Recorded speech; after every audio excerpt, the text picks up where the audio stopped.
Bonjour à tous, je suis ravie de vous revoir sur ma chaîne. Aujourd'hui, nous nous voyons pour une vidéo bien particulière, puisque comme vous le voyez dans le titre, c'est une vidéo hors série.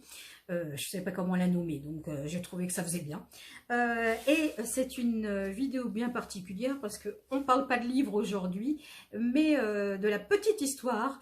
Et pour ceux qui me connaissent, vous savez que je suis une férue d'histoire de France et d'ailleurs. Et donc, je me suis dit, tiens, ça pourrait être marrant d'apprendre des choses, alors insignifiantes, c'est sûr, mais d'apprendre des choses à des gens, pourquoi pas. Et au pire, vous pourrez demain, à la machine à café, au boulot, frimer devant vos collègues en leur faisant part de ce que vous avez appris aujourd'hui, par exemple. Donc, pour en finir, c'est des questions que je me suis posées moi-même en tant que férue d'histoire et que j'ai appris au fil de mes lectures et aussi du temps. Voilà. Donc, je me suis posé des questions, je me suis dit, tiens, ça serait peut-être sympa de l'apprendre à d'autres personnes. Donc, on peut commencer tout de suite si vous le voulez. Et je vais commencer par pourquoi les reines accouchaient-elles en public? Eh bien, tout simplement pour qu'aucun doute ne soit permis sur les rejetons royaux. Tout bêtement. Il y a pléthore de témoins le jour de l'accouchement. D'ailleurs, force à la reine qui devait accoucher devant tout ce monde-là. Vous savez quelle position les femmes ont quand elles accouchent. Merci les gars. Donc force à elle parce que franchement, c'est pas gagné quand même, c'est pas très cool je trouve. Enfin bref, en tout cas, les témoins qui assistaient à l'accouchement pouvaient authentifier le sexe de l'enfant premièrement, mais aussi son identité. On pouvait pas dire que il y a eu une arnaque, c'est pas vrai. Il y avait tellement de témoins qu'en fait on pouvait pas dire, on pouvait pas contredire et dire que la reine n'avait pas accouché. Donc voilà, bizarre, mais c'était comme ça. Ensuite, question de pourquoi n'y a-t-il pas de mariage d'amour chez les souverains? Bah, tout simplement parce que c'est pas le but du jeu. Oh, c'est méchant. Bah non, c'est pas le but du jeu. Si le roi devait tomber amoureux d'une femme, au pire, il en faisait soit sa maîtresse ou bien sa favorite. Mais en fait, il n'était pas question d'amour, puisque c'est pas ce qu'on demandait. On ne demandait rien non plus. On ne demandait pas son avis, en tout cas à la reine. On lui demandait juste de donner des héritiers à la couronne de France, tout simplement. Ou d'ailleurs, hein, parce que c'était pareil aussi dans d'autres pays d'Europe. Donc, quand ils étaient encore assez jeunes, enfin, les ministres et autres, comment ils appelaient ça, précepteurs, se chargeaient de trouver la future épouse du roi dans les cours d'Europe, et donc on les mariait parfois très jeunes, et donc le but de la manœuvre, c'était ce que je vous ai dit bien avant, il fallait donner naissance à un futur héritier mâle tant qu'à faire, puisque ce serait le futur roi de France. Donc voilà pour ceci. Donc ensuite nous allons passer à la question 3. Pourquoi est-on passé des Valois aux Bourbons? Tout simplement parce qu'il n'y a pas eu de descendance. Henri III, le dernier des Valois, d'ailleurs c'est son surnom, a été marié pendant de longues années à son épouse, mais ce mariage est resté stérile tout au long, et donc en fait il n'y a pas eu d'héritier. Donc il faisait partie de la maison des Valois, donc famille régnante pendant un bon moment. Et donc comme il n'y a pas eu de descendance, tout simplement Henri III est mort assassiné Bon, alors, sur sa chaise percée selon l'histoire pour faire rire, mais en fait non, ils l'ont emmené quand même jusqu'à son lit. Et en fait, il a donné les pouvoirs, il a passé la passation de pouvoir à son beau-frère, tout simplement, qui avait épousé Marguerite de Valois. Donc pour ceux qui ne la connaissent pas, elle est plus connue sous le nom de la reine Margot. Donc en fait, ils étaient beaux-frères et l'un et l'autre. Et il me semble qu'il y a des degrés de parenté, mais lointaine, très très lointaine. Donc en fait, ce qui a pesé dans la balance pour Henri de Navarre, donc futur Henri IV, qui lui était un Bourbon. Voilà, quand il a rendu l'âme, il a laissé les pouvoirs à notre futur Henri IV. Donc nous sommes passés donc tout bêtement des Valois à la dynastie des Bourbons avec Henri IV. J'ai l'impression de me répéter des fois. Donc voilà. Ensuite, le droit de cuissage existe-t-il? À votre avis, ça arrangerait beaucoup de monde, hein? Eh ben non, pas du tout, jamais de la vie, c'est de la pure invention, ça n'a jamais existé.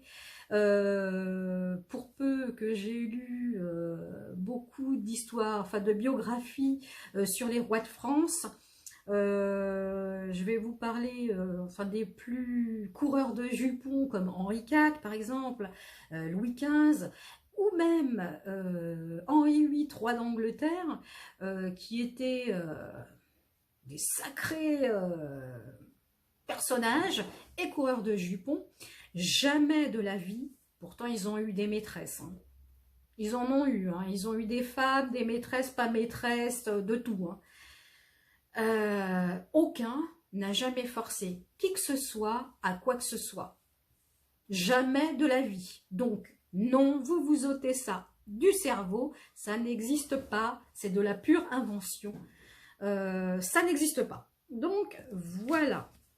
Ensuite, je suis à la question 5. Pourquoi les maîtresses tenaient-elles tant à être favorites? Eh bien, tout simplement, ça rejoint la question d'avant. Tout simplement parce que ça procure une forme de sécurité, hein, en soi. Ça assure aussi beaucoup pour celles qui arrivent au grade supérieur de favorite, à des avantages considérables. Ça peut aller carrément à des terres, à des domaines, des demeures, des châteaux. Il y en a eu beaucoup de favorites qui ont eu des châteaux en cadeau. Ça peut être des rentes à vie. Ça peut être des bijoux inestimables.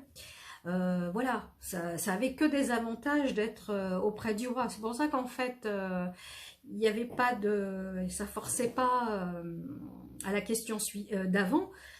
Ça rejoint là. Il n'y avait pas de... Enfin, elles tenaient toutes à être auprès... Enfin, d'être, en tout cas, la favorite en titre et surtout de demeurer la première dans le cœur du roi, bien entendu.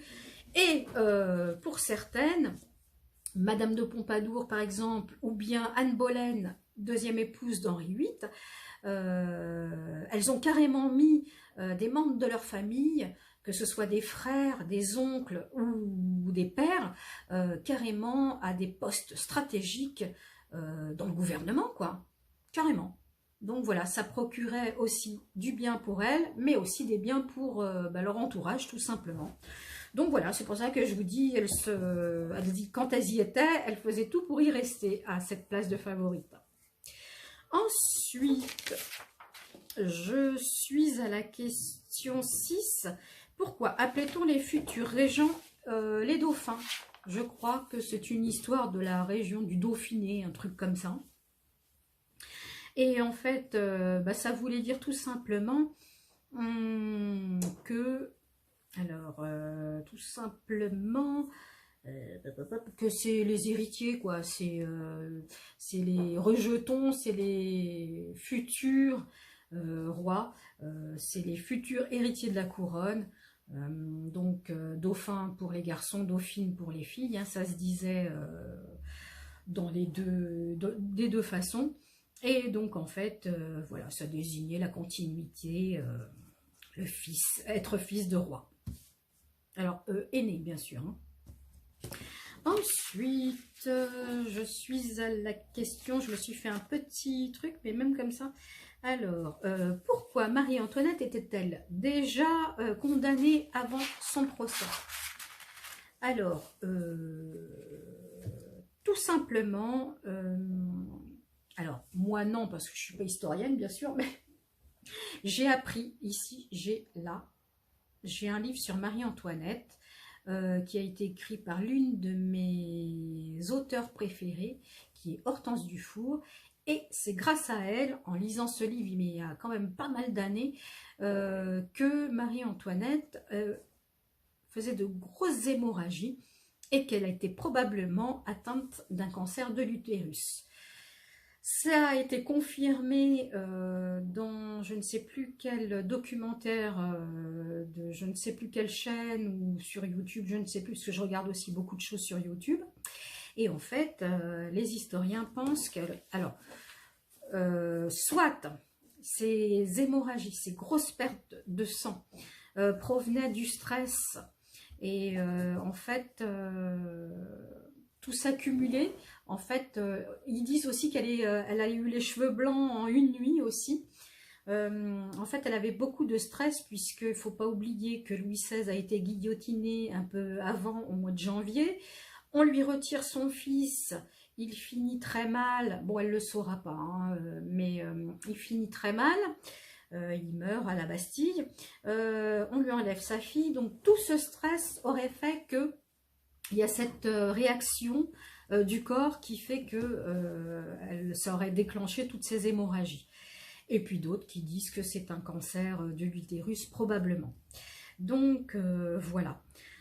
Vous pensez bien que Marie-Antoinette est très surveillée et que ses moindres faits et gestes sont rapportés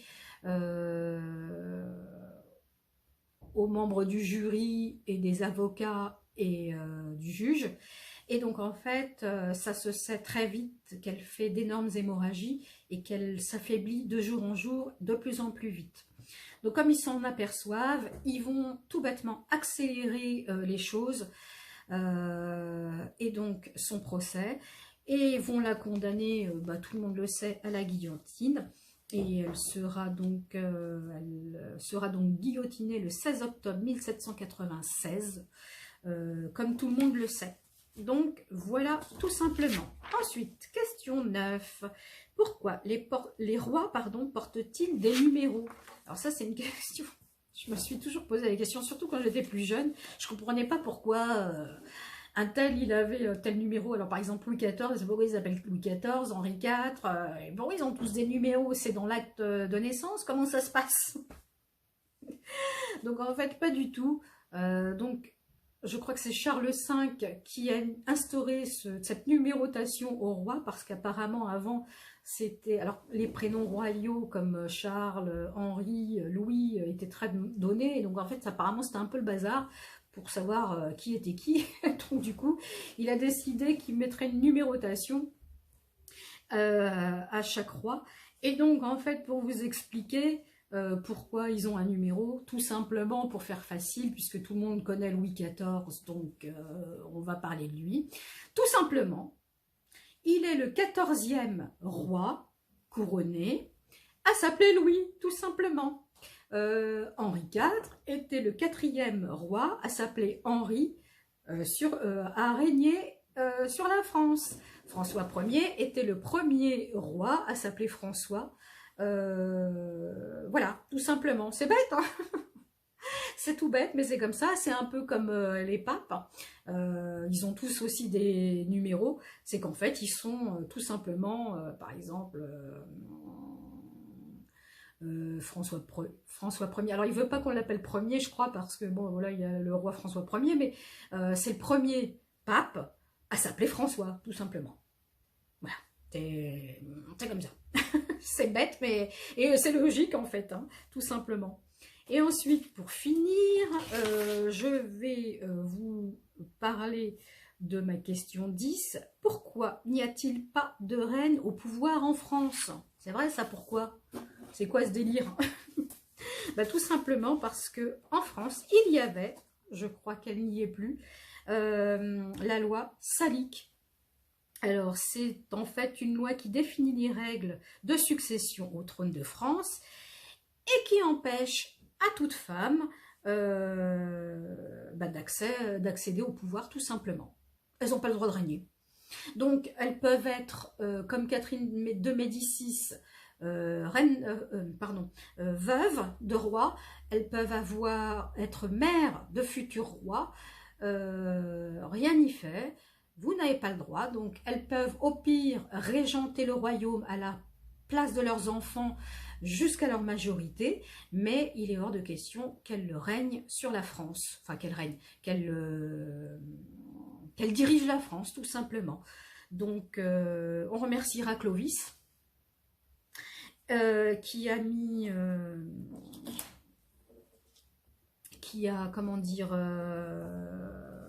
validé la loi, et aussi Charles VII, qui s'en est servi, parce que ça l'arrangeait bien, évidemment. Pour le situer, Charles VII, c'est l'époque Jeanne d'Arc, et aussi Agnès Sorel, première favorite en titre sur le royaume de France. Donc voilà, merci les garçons, super. Donc voilà, grâce à tout ce monde-là, les femmes n'ont jamais pu régner. Et c'est resté comme ça très longtemps. Donc voilà. Et voilà, la vidéo est maintenant terminée. J'espère qu'elle vous a plu. Si c'est le cas, vous n'hésitez pas à liker, ce qui m'indiquera que la vidéo vous a plu. Donc vous n'êtes pas avare, bien entendu. Likez, likez, likez. Vous vous abonnez à la chaîne, bien sûr, si le cœur vous en dit, ça va de soi. Et moi, il me reste à vous souhaiter soit une bonne journée, soit une bonne soirée, selon le moment où vous allez regarder cette vidéo. Et moi, je vous dis à très bientôt pour une prochaine vidéo.